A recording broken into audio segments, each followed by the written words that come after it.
ke përshkëllim. Mirë, dashur miq, që jemi duke folur për ditën e parë të shkollës dhe për urimin që ju do t'i jepni të gjithë të afërm dhe miqve e të tjerë, cilët sot startojnë një ditë shumë të rëndësishme të Edhe ti duke startuar një ditë shumë të rëndësishme. Mos ndoshta ke përshtypur provimin që ke ngel për në vjesht. Sa provime kam unë, e kam harruar numrin tash. Po se deri 3 dhe pastaj i kanë për kështu. Absolutisht. Mirë.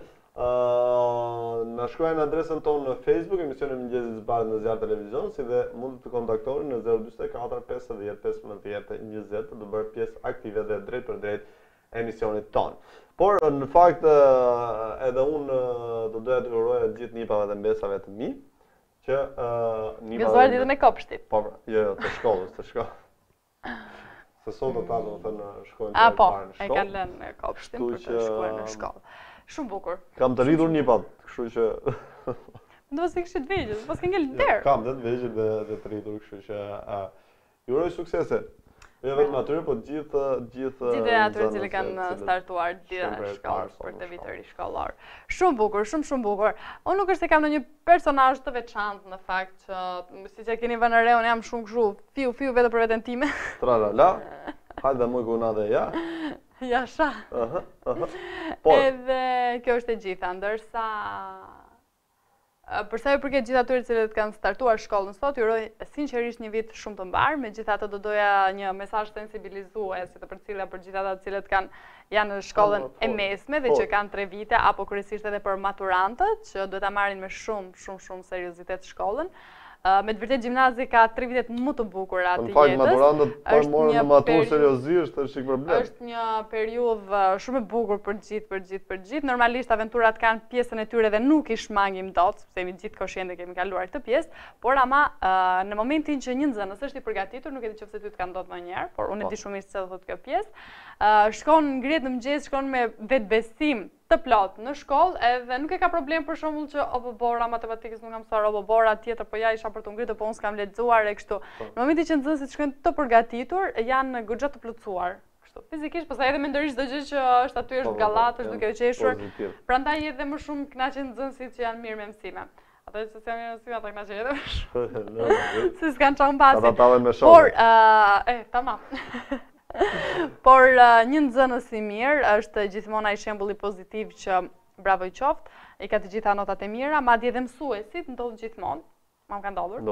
Që kur dalin për kafe ose takojnë rastësisht dikë tjetër dhe flasin për nxënësit asaj klase, kur ti veçohesh nga gjithë tjerët, nuk ka më bukur.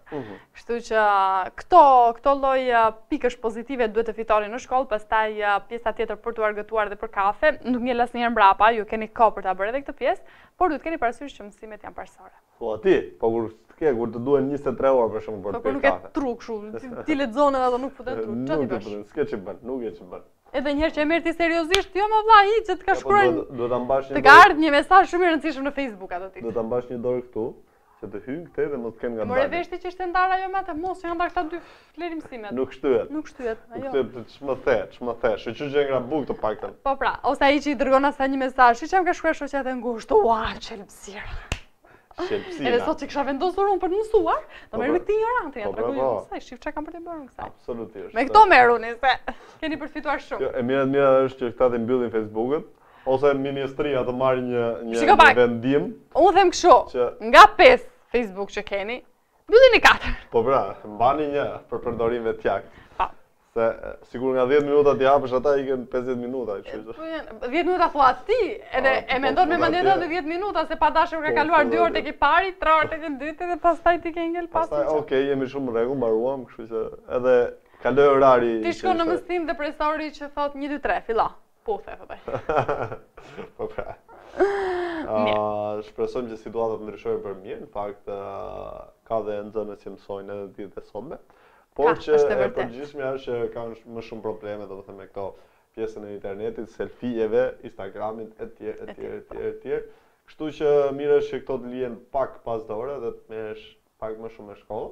Flasim ne domethënë që kështu kemi bërë për veten ato kohra, por ne s'kishim kështu gjërash. Donim s'donim merreshim me ndonjë gjë tjetër. Jo, ne e di që kishim një gjë, se për shembull sot stres në vetë është kur po të mbaron bateria e telefonit dhe pse ti ke karikuar me 100% bateri që në mëngjes. Po, se ne bateri dhe mbas 2 orësh bateria jote po shkon në 1%. Kurse atëherë e karikoja në 8 të mëngjesit dhe kishte me 100% bateri në 8 të darkës me 99% bateri. Po, ashtu është. Dhe për 7 ditë të javës ti ishe në rregull. Mirë të dashur miq, si tham, ju urojmë edhe një herë të gjithë atyre që sot kanë filluar shkollën, suksese dhe inshallah me dhjeta gjithë.